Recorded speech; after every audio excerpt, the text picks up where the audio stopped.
भोपाल की बागसेवनिया पुलिस को एक बार फिर बड़ी सफलता मिल गई। पुलिस ने करीब 1.5 महीने बाद अधेड़ की हुई हत्या की गुत्थी सुलझा ली है। अधेड़ की हत्या उसकी पत्नी और नाबालिग समेत 4 लोगों ने मिलकर की थी, जिसमें मृतक की पत्नी ने अपने बेटे पोते के साथ मिलकर वारदात को अंजाम दिया था। अधेड़ की हत्या गला दबाने के बाद लाश को कंबल में लपेटकर नाले में फेंका गया था।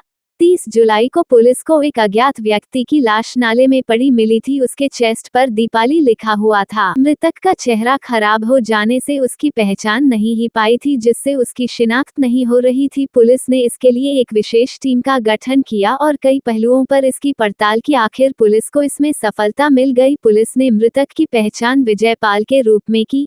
जब विजय की पत्नी दीपाली से पुलिस ने पूछताछ की तो उसने पूरे मामले का खुलासा कर दिया। पुलिस के मुताबिक करीब 1.5 माह पहले विजय पाल और उसके बेटे तापस मंडल में ट्रेन की टिकट को लेकर झगड़ा हुआ था। तापस ने अपने बेटे, एक अन्य मजदूर और अपनी मां यानी मृतक की पत्नी के साथ मिलकर गला दबा दिया, जिससे उसकी मौत हो गई और लाश को एक दिन बाद कंबल में लपेटकर नाले में फेंक दिया। हम लोग 1 महीने से ही लगे हुए थे। बिल्कुल मर्ग जांच में हमारी जांच जारी थी, क्योंकि दोनों मर्डर एक साथ ही हो गए थे ना, तो उसमें भी लगे हुए थे और इसकी चूंकि पहचान नहीं स्थापित हो पा रही थी, इसलिए इसका ढूंढना कठिन हो रहा। जैसे ही पहचान स्थापित हुई तो फिर आसान हो गया। पहचान के बाद अपन इसके घर पहुंचे। इतनी हमको सूचना मिली कि इस नाम का व्यक्ति यहाँ रहता था। जब ये पेपर में आया, दीपाली जो लिखा हुआ था उसके चेस्ट पे, उस पे जो पेपरों में आया, उसकी वजह से लोगों ने बताया। मैम, ये मृतक का मोबाइल जब्त किया आपने? थी दीपाली। और इसमें हमारी टीम की एक महिला सदस्य की विशेष रूप से भूमिका रही है। इसमें ASI सुषमा खास तौर से, और इसमें हमारे थाना प्रभारी अमित, बाकी इसमें नाम नहीं लिखा,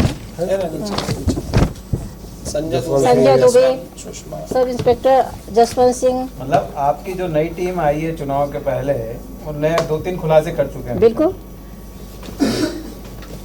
और इसमें कुछ लोग तो पुराने हमारे, नए हमारे TI है और सब इंस्पेक्टर है, तो नया पुराना सब मिलके कर रहे हैं। बाकी हमारे ACP Rajneesh, additional DCP Mahavir, बिल्कुल इनका सतत मार्गदर्शन निर्देशन निश्चित तौर पे सराहनीय है।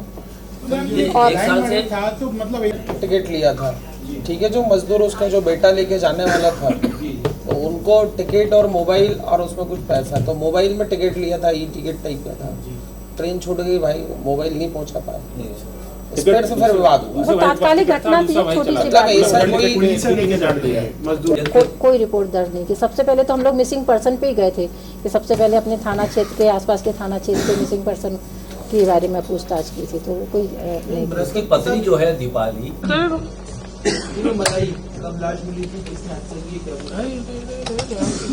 30 जुलाई को ये सूचना मिली थी कि मीनाक्षी प्लेनेट सिटी जो कॉलोनी है, उसमें नाले के पास कोई अज्ञात शव मिलने की सूचना थी। तो इस पे बागसेवनिया थाने की टीम वहां पहुंची थी और उसमें एक अज्ञात शव था जिसका चेहरा पूरा गला हुआ था। उस पे से मर्ग पंजीबद्ध करके जांच में लिया गया। उसमें चूंकि मृतक की पहचान स्थापित नहीं हो पा रही थी, तो इसके बारे में जितने भी अपने भोपाल जिले के और आसपास के जिले के जितने भी गुम इंसान दर्ज थे, उनके बारे में जानकारी एकत्रित की गई। साथ ही उसके पोस्टर छपवा के, करीब 500 पोस्टर छपवा के उसके बारे में जानकारी एकत्रित करने के लिए अलग अलग जगह बांटे गए। जो पुलिस के ग्रुप होते हैं उसमें उनकी फोटो शेयर की गई और जिससे उसकी पहचान स्थापित हो सके।